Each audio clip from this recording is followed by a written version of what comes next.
Hello students, how are you. आज का paper आपका कैसा हुआ। आज राजस्थान बोर्ड का 11th क्लास का फिजिक्स का पेपर हुआ और पेपर बड़ा ही मॉडरेट था। बहुत ज़्यादा मुश्किल या आसान नहीं कहूँगा मैं, तो इसलिए आज मैं आपके लिए लेके आया हूँ उस पेपर का, यानी आज के पेपर का सॉल्यूशन, उसकी की आंसर की जो आपके सामने मैं लेके आया हूँ। तो उससे सबसे पहले आप इस चैनल को सब्सक्राइब कीजिए और वीडियो को जरूर जरूर लाइक करना है आपने। तो सभी स्टूडेंट्स जितने भी मेरे वीडियो देख रहे हैं, तो सबसे पहले आप चैनल को सब्सक्राइब कीजिए ताकि आपको नई वीडियोस जल्दी आपको भेजी जा सके। तो चलिए स्टार्ट करते हैं, ज़्यादा टाइम वेस्ट नहीं करते, हम स्टार्ट करते हैं आज का पेपर 11th क्लास का आरबीएससी का। तो बेटा सबसे पहले देखिए आपके सामने क्वेश्चन पेपर है। क्वेश्चन पेपर के अंदर सबसे पहले एमसीक्यू आए हैं और क्योंकि पेपर टोटल 70 मार्क्स का है तो और सबके मार्क्स आपके सामने हैं, दिए हुए हैं। और सबसे फर्स्ट क्वेश्चन जो एमसीक्यू का है उसका नाम क्वेश्चन है हमारा, what is the dimension of torque, यानी कि बल आघूर्ण की विमा क्या है। तो मेरे ख्याल से ये बहुत आसान क्वेश्चन है, सभी जानते हैं। बल आघूर्ण यानी कि टॉर्क की जो डायमेंशन होती है वो आर क्रॉस एफ से निकाली जाती है। और एक खास बात, इसकी डायमेंशन वर्क के इक्वल होती है। अगर जिसको ये याद है, उसको वर्क की याद है, उसको ये याद रहेगी। और हमारा जो ऑप्शन सही था इसमें वो था option A. Option A m1l2t-2। उसके बाद सेकंड था वर्क का एसआई यूनिट। वर्क का एसआई यूनिट देखिए, जूल भी वर्क का यूनिट है, अर्ग भी है, किलोग्राम इंटू मीटर और किलोवाट ये पावर का है। लेकिन जूल और अर्ग में से एसआई यूनिट कौन सा है, तो हमें एसआई यूनिट पहचानना था और एसआई यूनिट है हमारा जूल। तो इसका यूनिट है जूल। थर्ड क्वेश्चन, संरक्षी बल F तथा स्थिति ऊर्जा U के मध्य संबंध को दर्शाइए। यानी कंजर्वेशन फोर्स और पोटेंशियल एनर्जी का रिलेशन, ये हमने पढ़ा हुआ है और ये 11th और 12th दोनों में काम आता है। और ये रिलेशन है F is equal to minus del U, ये हमारा रिलेशन था। Third question. फोर्थ क्वेश्चन, मूल बिंदु के सापेक्ष बल पर लगने वाले बल आघूर्ण का मान ज्ञात कीजिए, जबकि बल जिस कण पर लगता है उसका स्थिति सदिश I माइनस जे प्लस के है। तो देखिए हमें पोजीशन वेक्टर दिया हुआ है R और हमें साथ में दिया हुआ F, तो हमारा फॉर्मूला जो है वो यही लगेगा, torque is equal to R cross F। तो इसमें क्रॉस प्रोडक्ट करना है। अब आपने क्रॉस प्रोडक्ट अगर सीखा हुआ है तो बड़ा आसानी से आप कर देंगे। तो देखिए थोड़ा सा बता देता हूँ क्रॉस प्रोडक्ट के बारे में। I J K, और सबसे पहला क्वेश्चन है R की वैल्यू सबसे पहले लिखी जाएगी R क्रॉस F में 1 माइनस 1 1, और उसके बाद 7 3 माइनस 5, और इसका क्रॉस प्रोडक्ट करने पर हमारे पास वैल्यू आएगी 5 माइनस 3 माइनस जे माइनस 5 माइनस 7 प्लस के और 3 प्लस 7। हमारा आंसर आएगा इसमें 2i plus 12j plus 10k। ये है इसका राइट ऑप्शन। तो राइट ऑप्शन आपका है बी। उसके बाद नेक्स्ट फिफ्थ क्वेश्चन, यदि किसी तार की लंबाई को खींचकर दुगुना कर दें तो उसका यंग प्रत्यास्थता गुणांक क्या होगा। If the length of the wire is stretched and doubled, then the value of its young elasticity coefficient. Young elasticity coefficient यानी कि young modulus does not depend on length. Length को चेंज करने पर या force area को change करने पर young modulus depend. Young modulus is depend only nature of material. तो इसलिए यहाँ नेचर को चेंज नहीं किया गया, यहाँ लंबाई को चेंज, इसलिए यंग मॉडुलस पर कोई इफेक्ट नहीं पड़ेगा, यानी कि एक समान रहेगा। नेक्स्ट, यदि दो तरल बूंदों की त्रिज्याओं का अनुपात इतना है तो उनके दाब अधिक्य का अनुपात। हमसे एक्सेस प्रेशर का रेशियो पूछा गया। एक्सेस प्रेशर का रेशियो, एक्सेस प्रेशर का फॉर्मूला हम जानते हैं किसी ड्रॉप के लिए क्या होता है, 2T upon R1 2T upon R2, यानी कि R2 बाई R1, यानी जो रेशियो हमारा रेडियस का है उसका अपोजिट रेशियो है एक्सेस प्रेशर का। तो अगर ये 1:2 है तो वो होगा 2:1। किस ताप पर फारेनहाइट और सेल्सियस इक्वल होते हैं, ये फिक्स वैल्यू है, जानते हैं सभी लोग। -40 डिग्री सेल्सियस पर दोनों सेम होते हैं। नेक्स्ट, आदर्श गैस की प्रति एकांक आयतन गति ऊर्जा, यानी कि E और P में रिलेशन, दाब और ऊर्जा में संबंध, और वो है 2/3E। यदि टाइम पीरियड को दुगना कर दिया जाए तो उसकी इफेक्टिव लेंथ, यानी क्वेश्चन को रिवर्स पूछा गया, इफेक्टिव लेंथ को चेंज नहीं किया गया, टाइम पीरियड को चेंज अगर किया गया है, दुगना किया गया है, तो बताइए उसकी इफेक्टिव लेंथ क्या होगी।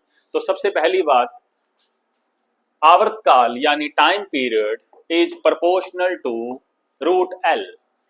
तो L is proportional to T square. अगर हम रूट हटाएं तो टी स्क्वायर, और अगर टी स्क्वायर यानी टी को हमने क्या किया दुगना, तो अगर इसको दुगना करते हैं तो लंबाई कितनी हो जाएगी बताइए।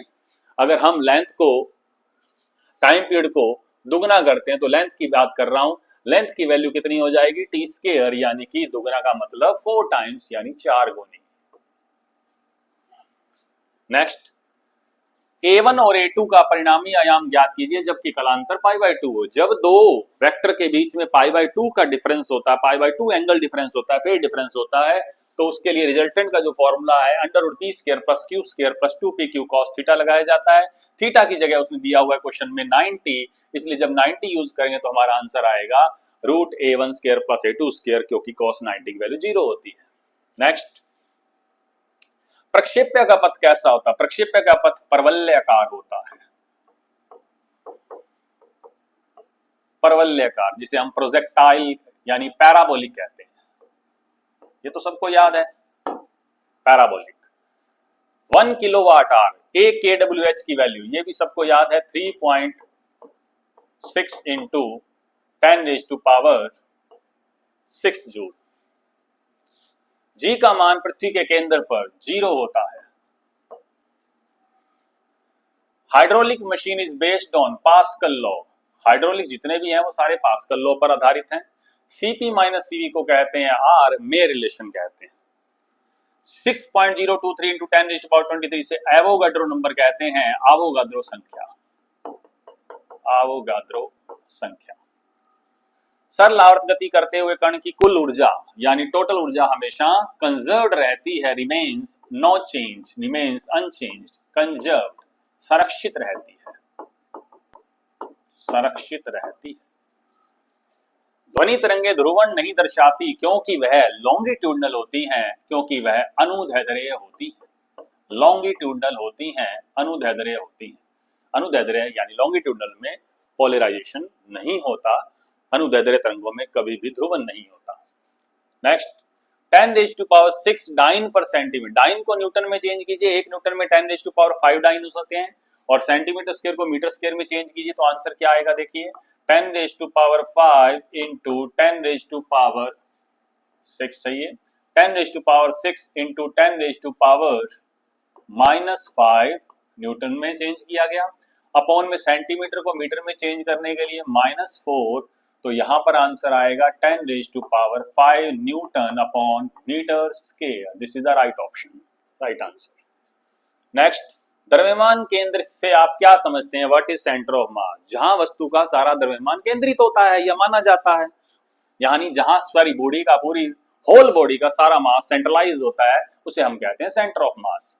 वेलोसिटी टाइम ग्राफ का एरिया, वेग समय ग्राफ का क्षेत्रफल क्या होता है? वेलोसिटी टाइम, देखिए वेलोसिटी और टाइम का ग्राफ का जो एरिया निकाला जाता है वो डिस्प्लेसमेंट के इक्वल होता है, विस्थापन के इक्वल होता है, डिस्प्लेसमेंट।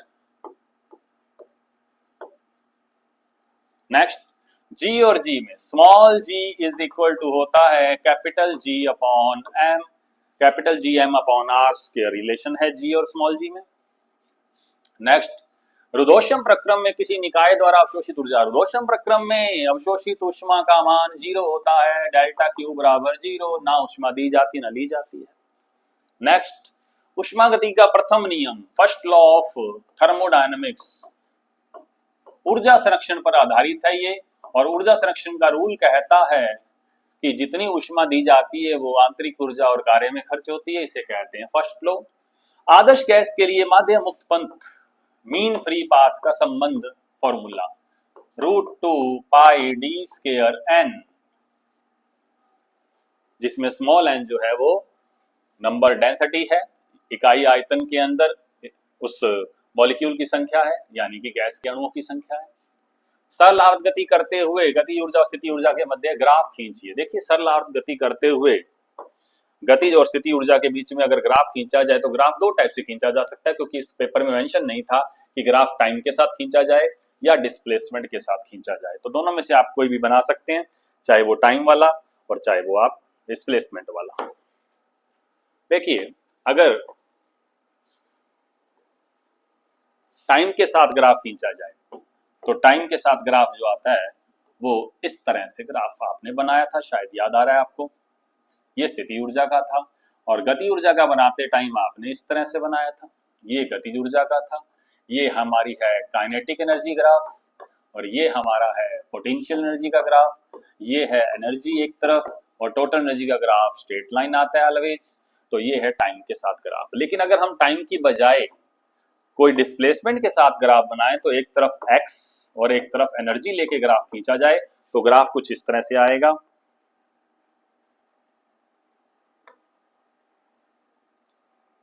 ये हमारा ग्राफ आ गया पोटेंशियल एनर्जी का और ये हमारा ग्राफ आ गया काइनेटिक एनर्जी का। ये भी ग्राफ बनाया जा सकता है, दोनों में से आप कोई भी ग्राफ बना सकते हैं। हाँ जी, कलांतर और पथांतर में संबंध लिखिए। कलांतर और पथांतर में संबंध, कलांतर डेल्टा फाई, पथांतर डेल्टा एक्स, दोनों में संबंध था ये। This is the relation. Next, एक पिंड का संवेग 2 मिनट में 150 से बढ़कर 600 हो चुका है, तो पिंड पर आरोपित बल का मान ज्ञात कीजिए। देखिए, मोमेंटम को चेंज किया गया है और मोमेंटम को चेंज करने पर हमसे पूछा गया है बताइए फोर्स कितना होगा। तो देखिए, force is equal to rate of change in momentum. हम जानते हैं न्यूटन का सेकंड लॉ कहता है F is equal to delta P by delta T। तो अगर न्यूटन के सेकंड लॉ का यूज किया जाए तो ये फॉर्मूला इस क्वेश्चन में लगेगा, जहां पर हम लिखेंगे P2 माइनस P1 अपॉन में डेल्टा T।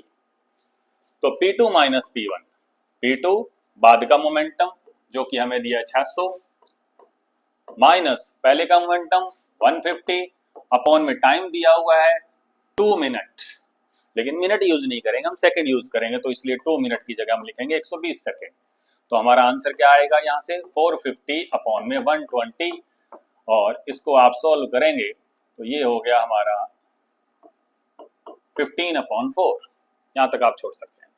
नेक्स्ट, संवेग की परिभाषा, right the definition of momentum. Momentum का यानी मास इनटू वेलोसिटी, मास और वेलोसिटी के प्रोडक्ट को मोमेंटम कहते हैं। द्रव्यमान इनटू वेग को हमेशा संवेग कहा जाता है। इसका दैनिक जीवन में प्रयोग, हम जानते हैं संवेग का दैनिक जीवन में प्रयोग, एक स्पोर्ट्समैन, चाहे वो एक बॉक्सर है, एक मार्शल आर्ट का खिलाड़ी है, वो मोमेंटम को बढ़ाने के लिए क्या करता है। मोमेंटम दो चीजों पे डिपेंड करता है, मास और वेलोसिटी पे। अगर आप मोमेंटम बढ़ाना चाहते हैं तो आप या तो वेलोसिटी बढ़ाएं या मास बढ़ाएं। तो अगर किसी में मास कम है, मान लीजिए एक मुक्केबाज है, एक बॉक्सर है, उसके मुक्के का मास कम है, लेकिन उसमें अगर स्पीड ज्यादा है तो उसका मोमेंटम ज्यादा होगा, क्योंकि मास और वेलोसिटी दोनों मिलकर मोमेंटम बढ़ाएंगे। इसलिए मोमेंटम यानी मास इनटू वेलोसिटी। मैक्सवेल का ऊर्जा संविभाजन का नियम सभी जानते हैं। मैक्सवेल ने कहा था प्रत्येक डिग्री ऑफ फ्रीडम के लिए इक्वल एनर्जी चाहिए सबको।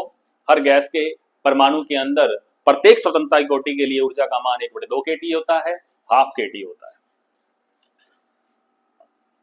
परम ताप को बढ़ा दिया जाए, परम ताप यानी एब्सोल्यूट टेम्परेचर को अगर 16 गुना कर दिया जाए तो बताइए CRMS क्या होगा। तो सबसे पहले CRMS का formula is equal to 3RT upon M, और इस फॉर्मूले से क्लियर पता है कि अगर टेम्परेचर है तो टेम्परेचर बढ़ाने से CRMS बढ़ेगा। तो टेम्परेचर को हमने कहा 16 गुना, तो CRMS पे क्या इफेक्ट पड़ेगा, तो रूट है इसलिए C proportional to root T। अगर इसको 16 गुना बढ़ाएंगे तो C की वैल्यू बढ़ेगी 4 गुना, रूट है इसलिए 16 का रूट 4 होता है, तो 4 गुना। नेक्स्ट, एक पिंड A आयाम की सलाब गति कर रहा है, उसकी माध्य स्थिति से कितनी दूरी पर उसकी ऊर्जा गतिज और स्थिति ऊर्जाओं के समान रूप से विभाजित होगी। यानी कि हमें SHM के अंदर वो पोजीशन निकालनी है जहां kinetic energy and potential energy दोनों इक्वल हो जाएं। काइनेटिक का फार्मूला और पोटेंशियल का फार्मूला ये सभी ने पढ़ा हुआ है।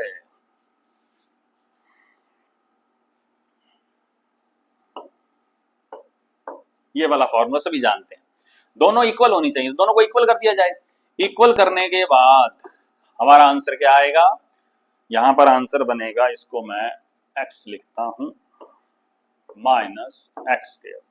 तो एक्स स्क्वायर यानी 2x square is equal to a square then x is equal to a by root 2, क्योंकि स्क्वायर है इसलिए प्लस माइनस।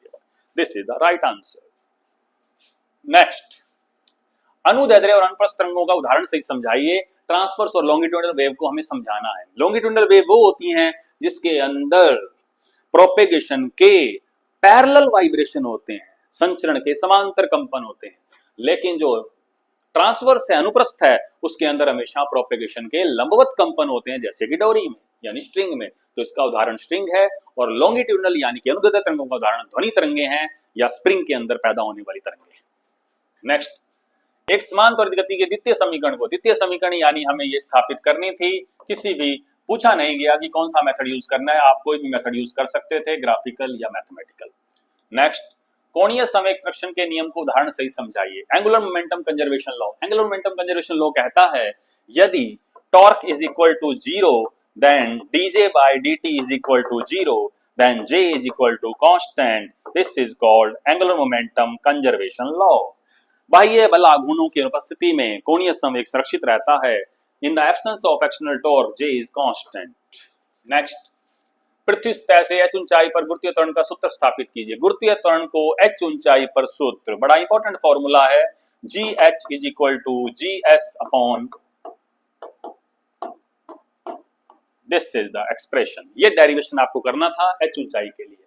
नेक्स्ट, किसी गैस के लिए पीवी ग्राफ दिया हुआ है और हमसे पूछा A से B तक ले जाने में किया गया कार्य, A से B तक ओनली, पूरा नहीं, पूरे चक्कर का कार्य नहीं पूछा गया, यहाँ वर्क नहीं पूछा गया है, सिर्फ A to B तक। तो A से B तक जब कार्य पूछा जाए तो A से B तक पूछा गया, इसलिए A से B के नीचे के कवर्ड एरिया निकालिए, ओनली A और B के नीचे कवर्ड एरिया ये निकालना है यहां तक, सिर्फ इतना। इसमें सिर्फ कईयों ने सिर्फ रेक्टेंगल का एरिया निकाला हुआ, नहीं, आपको नीचे तक का एरिया निकालना है। तो नीचे तक का अगर एरिया देखें तो लेंथ कितनी है और ब्रेड्थ कितनी है, देखिए 5 और इंटू 5 25, और क्योंकि वर्क है जूल आएगा 25 जूल। नेक्स्ट, एक परमाणु द्विपरमाणु गैसों की संरचना की कोटियों को समझाइए। एक परमाणु यानी मोनो एटॉमिक और डाई एटॉमिक, मोनो एटॉमिक और डाई एटॉमिक दोनों के लिए डिग्री ऑफ फ्रीडम का मान निकाला जा सकता है।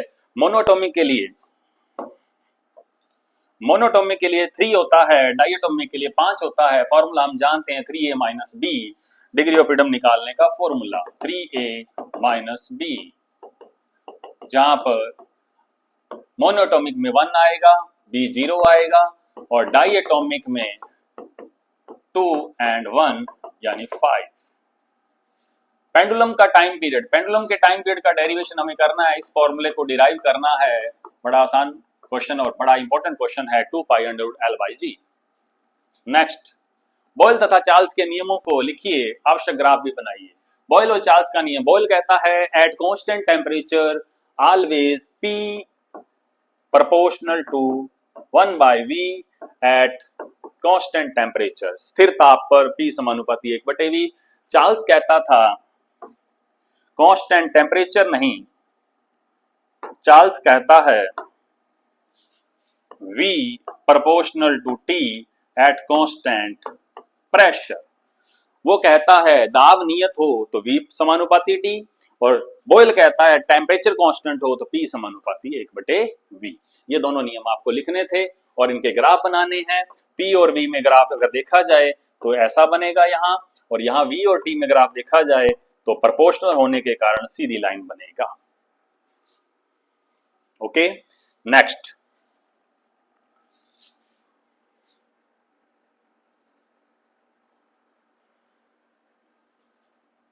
ये हमारे वो क्वेश्चन थे जो मेन क्वेश्चन थे इन चैप्टर्स के, यानी कि इस पेपर के। इसके बाद जो क्वेश्चन है थोड़े बड़े क्वेश्चन स्टार्ट होते हैं, यहाँ से 3 मार्क्स के क्वेश्चन स्टार्ट होते हैं। यहाँ तक जो मैंने आपको क्वेश्चन बताए थे ये छोटे क्वेश्चन थे 2 मार्क्स तक के, अब बड़े क्वेश्चन है तो थोड़ा सा इसमें लेंथी क्वेश्चन है। उष्मागति के तीनों नियम बताने हैं, जीरो लॉ भी बताना है, फर्स्ट लॉ भी बताना है और सेकंड लॉ। बड़े इंपॉर्टेंट तीनों लॉ थे, आपको बताया गया था कि तीनों में से लॉ जरूर पूछे जाएगा, और ये क्वेश्चन 2 बार रिपीट हो गया इसी पेपर में। प्रथम नियम पहले पूछा जा चुका है, दोबारा पूछा जा गया। तो शून्यांकी नियम जीरो लॉ बताना है, जिसमें ABC 3 सिस्टम लेके। फर्स्ट लॉ के अंदर डेल्टा क्यू बराबर delta U plus delta D आप जानते हो, और सेकंड लॉ में केल्विन प्लैंक और क्लॉसियस का स्टेटमेंट बताना है। दोनों में से आप एक भी बता दें तो भी सही माना जाएगा। तीनों का 1-1 मार्क्स था। नेक्स्ट, सरल आवर्ती दोलक की गति, स्थितिज व कुल ऊर्जा के संबंध व्युत्पन्न कीजिए, यानी हमें गति, स्थितिज और कुल ऊर्जा तीनों निकालनी है। तो गति ऊर्जा का फॉर्मूला, गति ऊर्जा का फॉर्मूला है 12 mv², जहां पर v की वैल्यू आपको पुट करनी है, और वो वैल्यू आप ये भी पुट कर सकते हैं ओमेगा टी वाली, इस तरह से। और स्थिति ऊर्जा अगर निकालें, this is kinetic energy, this is potential. Potential में आप हाफ के वाई स्क्वायर या के एक्स स्क्वायर लिखेंगे, वाई की जगह आप लिखेंगे ए साइन ओमेगा टी और इसको पुट करेंगे, उसके बाद आएगी पोटेंशियल एनर्जी, काइनेटिक एनर्जी और फिर टोटल एनर्जी, दोनों को ऐड करके इस तरह से तीनों का डेरिवेशन करना है। ग्राफ पहले बना चुके हो, ग्राफ द्वारा बना सकते हो इस क्वेश्चन के अंदर। नेक्स्ट 4 नंबर का सबसे बड़ा question, Carnot engine. Carnot engine की एफिशिएंसी यानी पूरा का पूरा डिस्क्राइब करना है क्वेश्चन के अंदर। सबसे पहले आप first process, second process, third, 4 process के अंदर होता है, ये आप जानते हो। उसका ग्राफ बनाएंगे, चारों प्रोसेस का वर्क निकालेंगे, उन सबको जोड़ेंगे, डब्ल्यू निकालेंगे, फिर उसके बाद एफिशिएंसी 1 माइनस T2/T1 निकालेंगे और उसके बाद एक न्यूमेरिकल भी है कार्नोट का। ये न्यूमेरिकल बहुत बढ़िया न्यूमेरिकल है, जरा न्यूमेरिकल आपको मैं बता देता हूं इसका आंसर क्या है। आप में से कुछ स्टूडेंट ने कोशिश की इस न्यूमेरिकल में, देखें किसका आंसर सही है। हाँ जी, न्यूमेरिकल क्या था, कार्नोट इंजन की दक्षता 30% है, कार्नोट की दक्षता 30% है। जब परसेंटेज में दक्षता दी जाए तो सबसे पहले उसको डिवाइड बाय 100 करके आप सिंपल वैल्यू में चेंज करें, फिर उसके बाद हम जानते हैं दक्षता का फॉर्मूला होता है ये, तो यहां से हम T2/T1 निकाल लेंगे 1 माइनस 30/100, जिसे आप सोल्व करेंगे तो आंसर आएगा 7/10 T2/T1 की वैल्यू। T2 की वैल्यू क्वेश्चन में दी हुई है, सिंक का टेम्परेचर 300 केल्विन है, तो यहाँ पर T2 की जगह 300 लिखेंगे, अपॉन में T1 लिखेंगे, इज इक्वल टू 7/10 करेंगे, तो T1 यानी सोर्स का इनिशियल टेम्परेचर आ जाएगा, पहले कितना था, और वो है 3000/7, इक्वेशन नंबर फर्स्ट। क्लियर यहाँ तक, कोई दिक्कत? Okay next. उसके बाद वो कहता है इसकी दक्षता को 50% बढ़ाया जाना है, यानी दक्षता जो नीटा 1 थी उसमें 50% इंक्रीज कर दीजिए, उसे 50% बढ़ा दीजिए। पहले दक्षता कितनी थी, 30%, अब उसको आप 50% इंक्रीज कर दीजिए। तो 30% में 50% इंक्रीज करेंगे, इट मींस दक्षता कितनी हो जाएगी, अगर मान लीजिए पहले दक्षता थी 30/60, तो प्लस 50% इंक्रीज कीजिए। बताइए अगर 50% इंक्रीज करेंगे तो हमारा आंसर क्या आएगा, अगर देखा जाए 30 + 50 कितना हो जाएगा, 80%, तो हमारी नेक्स्ट एफिशिएंसी जो है वो आएगी 80%। 80% यानी 50% बढ़ाना है, 80% तक करनी है, और 80% तक करने के लिए फिर से अगेन यही फॉर्मूला लगाते हैं। तो चलिए स्टार्ट करें, 80/100 is equal to 1 minus T2। T2 यानी सिंक का टेम्परेचर तो उसने फिक्स दिया हुआ 300, लेकिन T1 को बदलना है, T1 चेंज, T1 डैश लिख दिया मैंने। सॉल्व करें,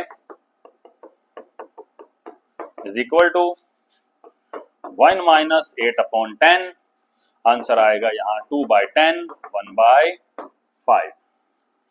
T2/T1 डैश, हमें T1 डैश की वैल्यू निकालनी है बाद वाली, तो T1 डैश की वैल्यू क्या आएगी, T2/5। T2 कितना था जी, पहले T2 कितना है 300 इंटू 5 कीजिए, कितना आ गया 1500 केल्विन। तो T1 डैश है 1500 केल्विन। पहले कितना था T1, 3000/7, अब कितना है 1500 केल्विन। यानी हमें यही पूछा गया था कितना इंक्रीज किया जाएगा, तो इसमें से ये माइनस कर दीजिए, कितना इंक्रीज किया जाएगा वो पता लग जाएगा, minus final minus initial. Next 20वां क्वेश्चन है एक स्टैंडिंग वेव का question. This is standing wave. Standing wave का इक्वेशन आपने पढ़ा हुआ है, y is equal to r sin kx cos omega t, sin kx cos omega t। एक रिजिड मीडियम से जब स्टैंडिंग वेव बनती है तो उसकी इक्वेशन होती है y is equal to r sin kx cos omega t। हम इस इक्वेशन को इस इक्वेशन से कंपैरिजन करेंगे, तो बताइए इन दोनों का कंपैरिजन करेंगे तो एम्पलीट्यूड कितना हुआ 0.06, k की वैल्यू क्या होगी 2π/3, k का फॉर्मूला होता है 2π/λ, 2π/3, इट मींस लैम्डा बराबर 3 metre, this is lambda, lambda आ गया। उसके बाद cos 120 πt, cos 120 का मतलब ओमेगा की वैल्यू कितनी है 120 pi, omega is equal to होता है 2πf, 2πf is equal to 120 pi, pi से पाई, f की वैल्यू 60, f आ गया 60। फ्रीक्वेंसी आ चुकी है, लैम्डा आ चुकी है। देखिए जरा क्वेश्चन में क्या पूछा गया है, यह फलन अप्रगामी है या प्रगामी, प्रोग्रेसिव है या स्टैंडिंग। तो सबसे पहली बात यह एक स्टैंडिंग वेव इक्वेशन है, इसकी वेवलेंथ निकाल ली गई है, फ्रीक्वेंसी निकाल ली गई है, स्पीड और निकालनी है। स्पीड निकालने के दो तरीके हैं, या तो n into lambda, frequency into lambda, F भी कह सकते हो, हमने एफ लिखा है। तो 60 इंटू में 3 कितना हो गया, 180 मीटर पर सेकेंड। स्पीड भी आ चुकी है, ये भी आ गई। अब हमें निकालना है टेंशन, तनाव। स्पीड जब आ जाए तो डोरी में टेंशन निकालने की कोई दिक्कत नहीं है, फॉर्मूला है ये। तो v square is equal to T upon mu. तो t की वैल्यू आएगी mu into V square, mu into V square. Mu की वैल्यू हम कैसे निकालें, मास और लेंथ दोनों दिए हुए हैं। बताइए म्यू निकालने का तरीका क्या था, म्यू बराबर क्या होता है, मास अपॉन लेंथ। मास कितना है, 3 इंटू 10⁻² अपॉन 1.5, कितना आ गया 2। और v की वैल्यू है 180 का स्क्वायर। सॉल्व करेंगे आंसर, ये है हमारा टेंशन। तो यही था हमारा क्वेश्चन। उसके बाद अथवा में है शॉर्ट क्वेश्चन एक और। तो ये था आपका फिजिक्स का आज का पेपर। मैंने आपको पहले ही बताया ये मॉडरेट पेपर है, कुछ क्वेश्चंस में कुछ कंफ्यूजन हो सकता है कई बच्चों को, बाकी क्वेश्चन ठीक है, पेपर ठीक था। तो आशा करता हूँ आपका पेपर बहुत अच्छा हुआ, मार्क्स बहुत अच्छे आएंगे। Thank you very much. Okay.